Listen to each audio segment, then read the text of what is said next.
coming back to the first question, how was this film Is Raat Ki Subah Nahin conceived? Well, I mean, when I first came to Bombay, my brother Sudhanshu and I came to Bombay together. Sudhanshu was studying in the institute, and this incident actually occurred to him when he was studying at the institute. He got into a fight with somebody, and it turned out that that person was from the underworld.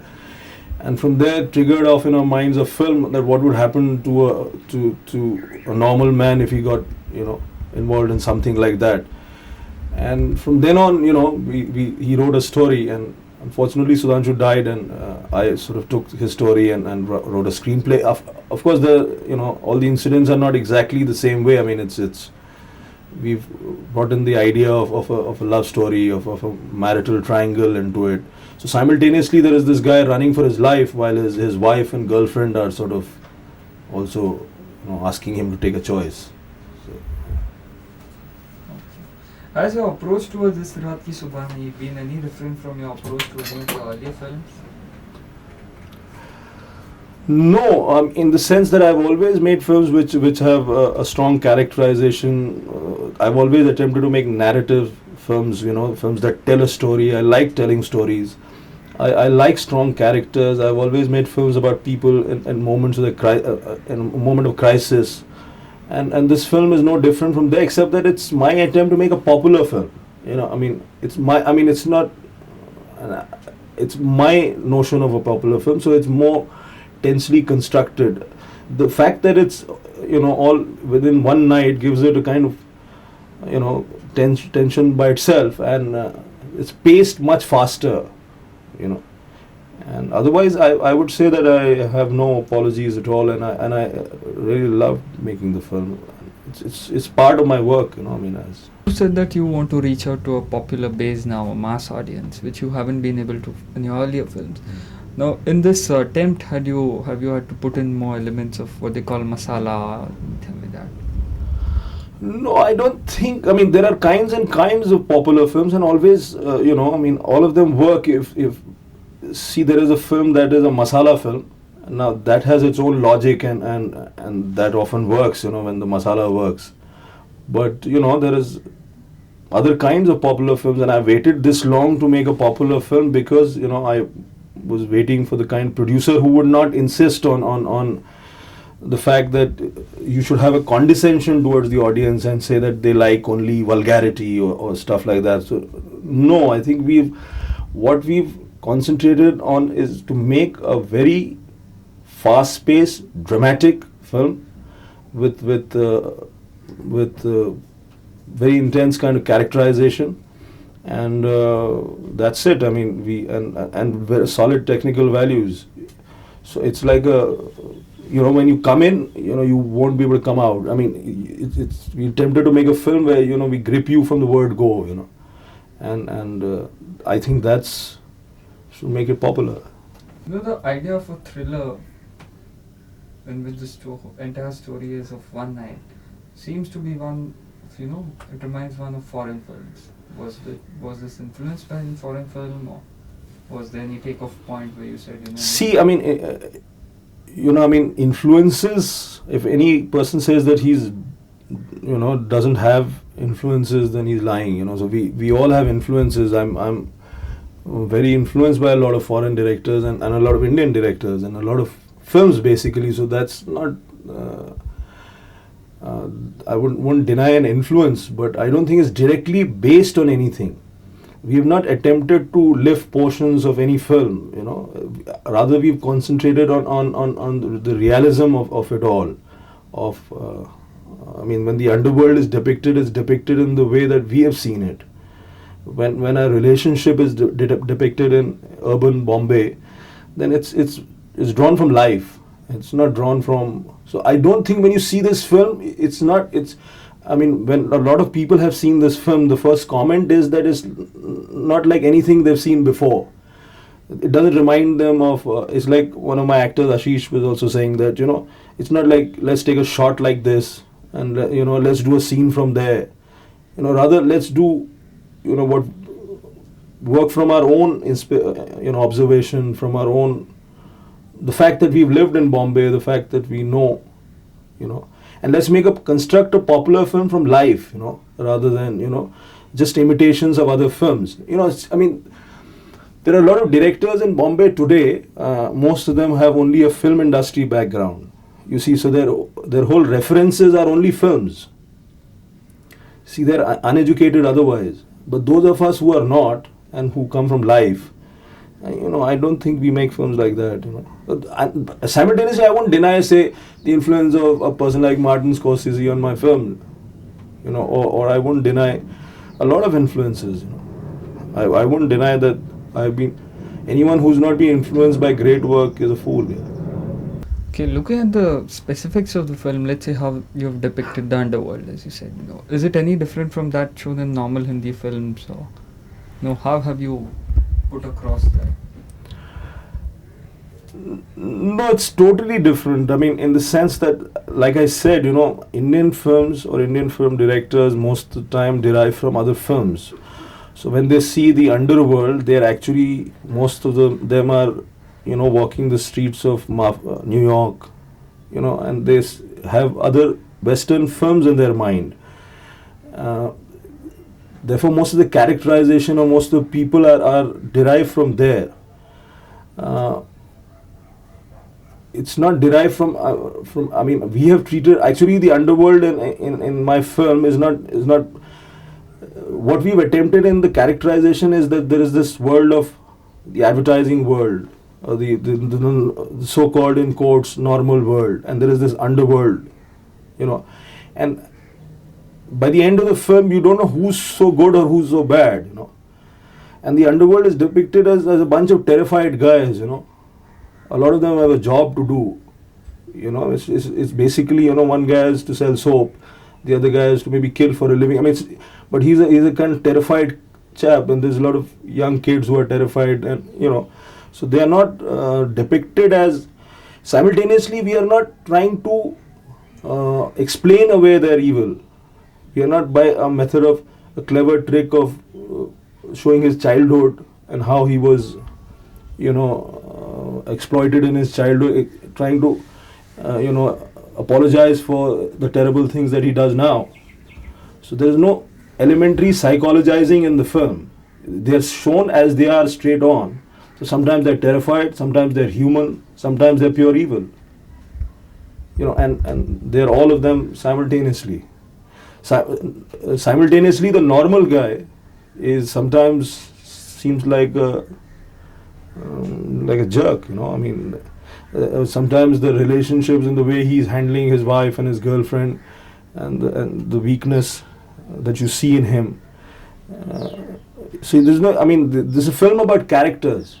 It's about film about a lot of characters, and ultimately, that's another thing that people often talk about when they see the film. They say that you've taken so many tracks, and each character is defined. We try to give a kind of dignity to every person in the film.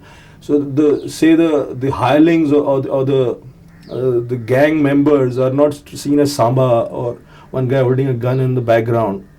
They are all characters in the film, and they're played by excellent actors. So you get a feel of the whole thing.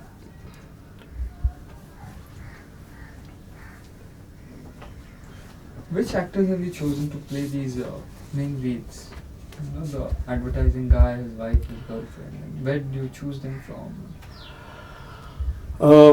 Nirmal Pandey, who was in Bandit Queen, excellent actor. All of us know.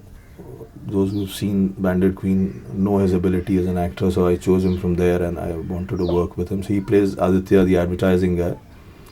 Ashish Vidyarthi, whom I've wanted to work with for a long time, who has acted in Drokal and received quite a lot of acclaim for it, is doing Raman Bhai, the main underworld guy. And there's a bunch of terrific actors from Marathi stage. There's a guy called Saurabh Shukla who's from the Delhi stage, whom I think is going to be the surprise packet of this film.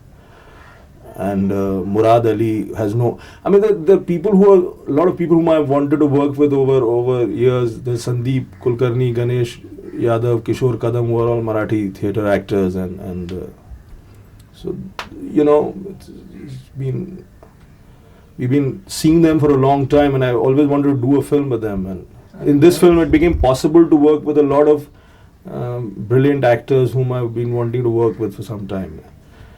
The women, Tara has never done a film before, and Smriti has just done one film, Jaya Ganga. And both of them, I mean, this remarkably mature performances. You don't realize that they're actually 23-year-old young girls, you know. I mean, Tara, who plays the wife, and Smriti plays his girlfriend. I mean, this is one of the achievements, I think, of the film. The level of the performances are not like anything normally seen in Indian films. And I think most of these actors are going to become quite big stars in the future. This is a film that will introduce a lot of people and a lot of actors even to the popular cinema makers. You know, one thing that everybody's thought is that Raat ki Subah Nahin is your attempt at making a commercial subject, whereas earlier they felt that you were an art filmmaker. Main zinda hoon, Dharavi. How much would you agree with that? I don't agree with this slotting at all. I don't agree with this slotting at all, and I think if I had been a filmmaker in the West, I would have been known as merely a good filmmaker. And I think we get slotted into these. I have never made an esoteric film in my life, so I mean I don't know why this notion is stuck. But the media loves to slot people in all this art films, and there's this whole distinction between so-called art film, which exists only in India. Nowhere else in the world. I mean, we are all part of the filmmaking fraternity, and some films will work with the audience and some won't. And I mean, when I'm 60 and I've stopped making films, then maybe they can look back and say 5 of his films were commercially successful and 5 were not, but the 2 were very good, and one which was very commercially successful was actually not so good, and that's it, Why slot? I mean, my ideal in these matters is a guy called, whom everybody knows, Guru Dutt was always making films that he wanted to make. And sometimes you are in a frivolous mood, and you want to make a frivolous film and a light film and a film, which is fluffy, and that's the kind of state of mind you're in, and there's nothing wrong with making that.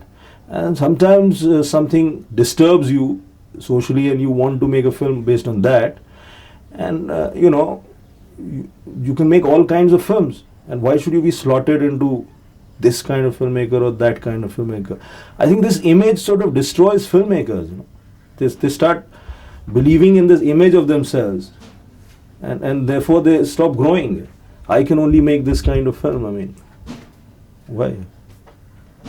And the biggest kick in life is to, and always it has been, that a guy from, say, Raipur or Vishakhapatnam, who doesn't know me, buys a ticket for my film, goes to a hall and gives him a good experience, and he loves it, and that's the biggest kick, and he'll never talk to you, he'll never know you, and you've given him 3 hours of some kind of fun entertainment, you moved him somewhere.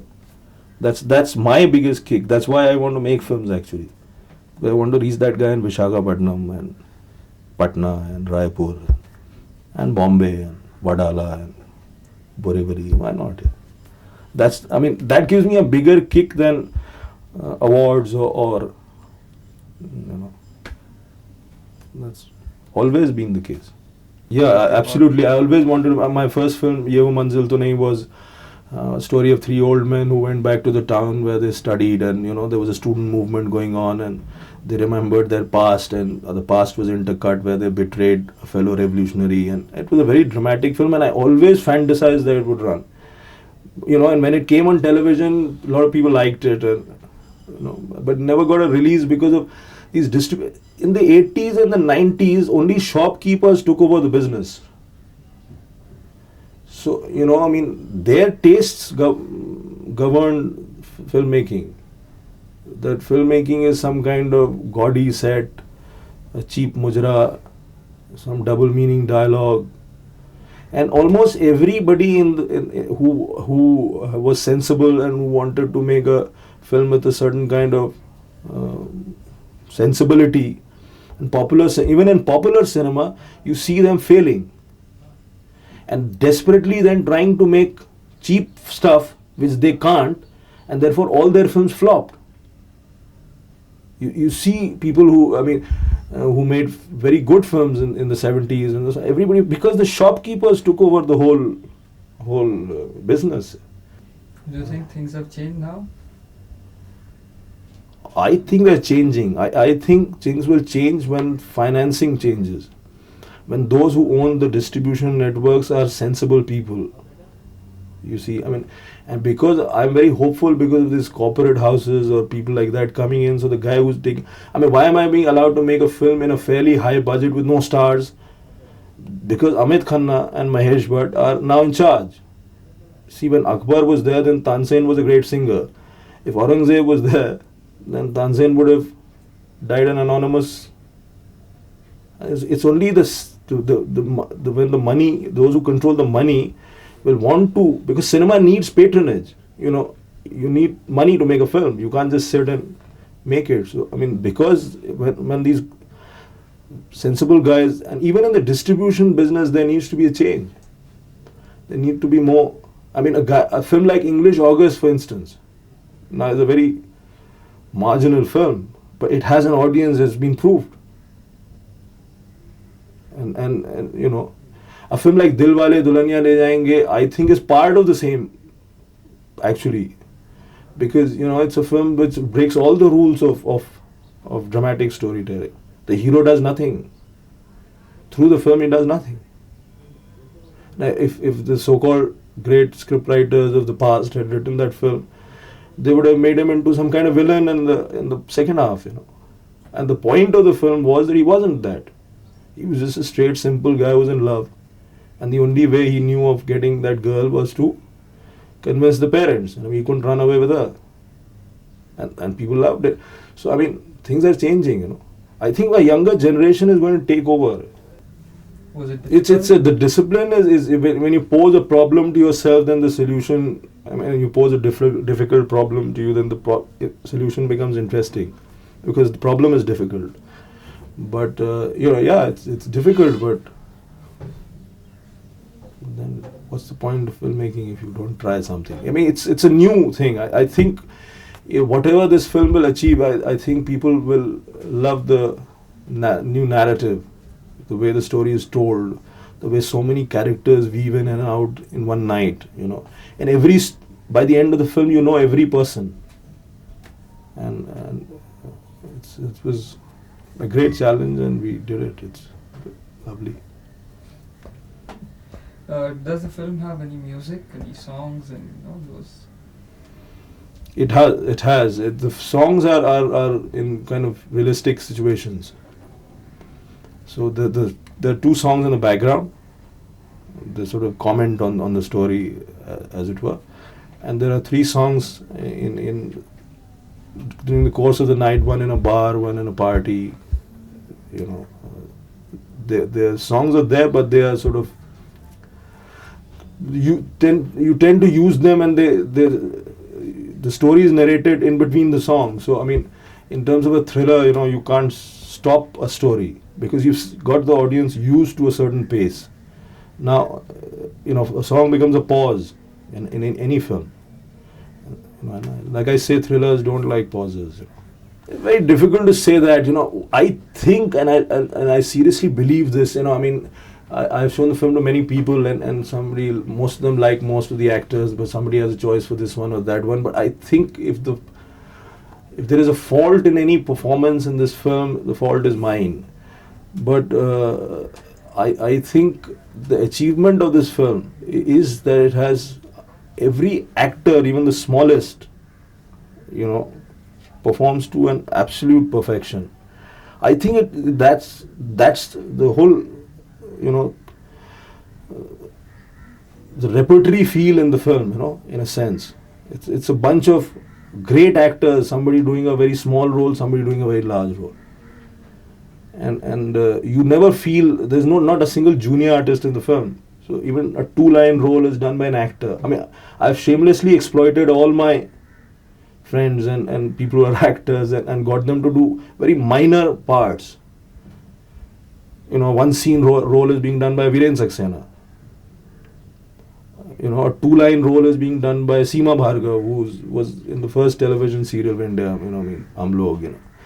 There's this, that is what, that's what I remember with most warmth and the way I mean, if ever a director was grateful to a unit, then I am, you know, because this film would not have been possible. It was such a difficult film to do. 70 nights at a go in the city, and not one complaint. And the way, I mean, it's very difficult. I mean, if Hollywood had done this film, it would cost at least $20 million. And without any complaint, the way the whole unit worked is the reason why this film works. Because one guy would have screwed it up. One spoke in the wheel would have. It was incredible how everybody believed in it, and that's my most immediate feeling about it, and that's what I remember most about the film. Okay, now thinking about the audience for this film, you know, you have tried to, you want to appeal to a mass audience, but would you say that the audience is closer to the audience of, let's say, English August rather than the audience of, say, a Raja? No. I try to do a film which the audience of English August would like and the audience of Raja would like. It's a film that wants to reach out to everybody. I mean, I know this is ambitious, but I want to, and I've shown this film to Tapori and to Upmanyu Chatterjee, and both of them loved it. And I have really, it's true. I love Upmanyu and his work, and I want him to like the film, and he did. And I showed it to normal guys, which are the audience of Raja, and they have liked it. Hopefully the same thing will occur when the film is released. I wanted to do a film for everybody. Okay, thank you. Thanks.